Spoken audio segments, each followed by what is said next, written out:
কিরে আজকে না তোর পরীক্ষার রেজাল্ট বেরানোর কথা? হ্যাঁ। কি অবস্থা, পাস করছস? আরে বেটা না, ফেল করছি। এটা তো জানা কথাই, তোরা পরীক্ষা দিবি আর পাস করবি, এটা কি হইছে কোনো সময়? দেখবে এমএ ফেল করে মাথাটা নষ্ট আছে, মজা লিস না। আরে ভাই মজা কি, তোরা জীবনে পাস করতে পারবি না আর করার যোগ্যতাও রাহস না। তুই এত পারস, তুই কি করছস? ক্লাস 2 এর যে তোর টিসি দা বাইর করছে, ওটা কি আমি ভুলে গেছি গা? কই তারপরে তো আজ পর্যন্ত তোর স্কুলের সামনে দাও দেখলাম না, আবার বড় বড় কথা ফুটাস। আগের কথা কয়ে লাভ নাই, আমার মাথায় যে জ্ঞান আছে না, যদি এর এক কোনাও থাকতো তোর মাথায়, তাহলে তুই আজকে পাস করতি, বুঝছ না? ফেল করতি না।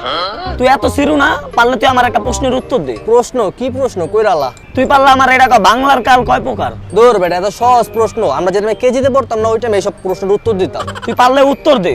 তোর প্রশ্নের উত্তর হইছে গতকাল, আগামীকাল, সকাল, বিকাল। কয়টা হইছে? 4টা। আরেকটা আছে কালকা কমনে জায়গা। আচ্ছা ঠিক আছে, জাগা। সকাল বিকাল আগামীকাল গতকাল কি কইলয়?